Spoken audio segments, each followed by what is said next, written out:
Sunog sa Santa Cruz, Manila. Tinatayang nasa 300 katao ang nawalan ng tirahan. Umaga naganap ang nasabing insidente, na umakyat naman kaagad sa ikatlong alarma ang sunog. Mabilis na lumaki ang apoy, dahil na rin sa light material, at mga yari sa kahoy ang mga kabahayan doon. Hindi rin naging madali ang pag-apula ng apoy, dahil na rin sa magkakadikit ang mga bahay, at maliliit ang mga daan, o iskinita, kaya nahihirapan pumasok ang BFP, Bureau of Fire Protection. Sikip ng kalsada papasok, hindi tayo makapagpasok ng fire truck eh. Kaya dito ang nangyari, relay tayo, water relay. Yung mga nasa labas, papasok ng tubig, alis. Ganun yung naging natin measure na.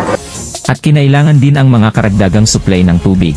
Tumulong na rin sa mga bombero ang mga residente, para lang maapula na kaagad ang apoy, at nang hindi na kumalat pa. Wala naman naiulat na nasawi, at may 4 na nasaktan sa nasabing sunog ayon sa kinaukulan. Umaga na naganap ang sunog kaya mga gising na ang mga taong naninirahan sa lugar. Kaya mabilis na mga nakaalis ang mga tao sa kanilang mga tahanan. Maliwanag na nung nangyari, so hindi natutulog yung mga tao, gising na sila eh. Kaya mabilis silang nakaalis, so wala tayo major injuries. Bukod sa salasalabat na linya ng kuryente, ay iniimbestigahan pa ang sanhi ng naging sunog. Pero kung ang mga residente ang tatanungin, may itinuturo silang dahilan kung bakit nangyari ang trahedya sa kanilang barangay.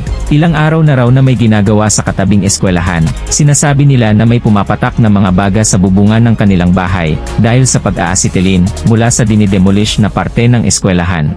Paggising namin ng umaga, may bumabaksak ng mga yung malilit na apoy, yung baga. Saan galing?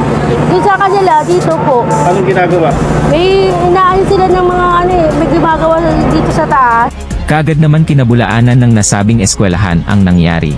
Wala pa po. Nagbubuwag pa lang po sila. Hindi pa po sila nag-a-acetylene.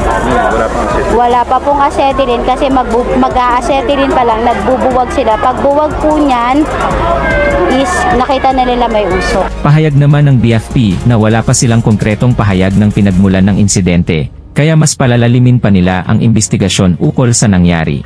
Yan pa yung titignan ng investigador natin, no? So, kanina, nag-initial na sila, umikot na lang sila sa area para makita nila ano yung cause of fire.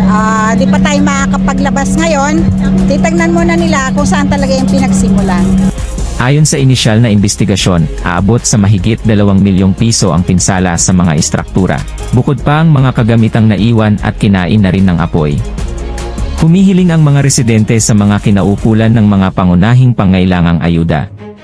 Tulad ng mga damit, pagkain, at masisilungan pansamantala. Siyempre, ulo po pagkain kasi marami kong bahay, wala tutulugan kasi talagang wala bagus na lang yung aming bahay. Para laging kang update sa bagong mga videos, please subscribe, like and hit the notification bell.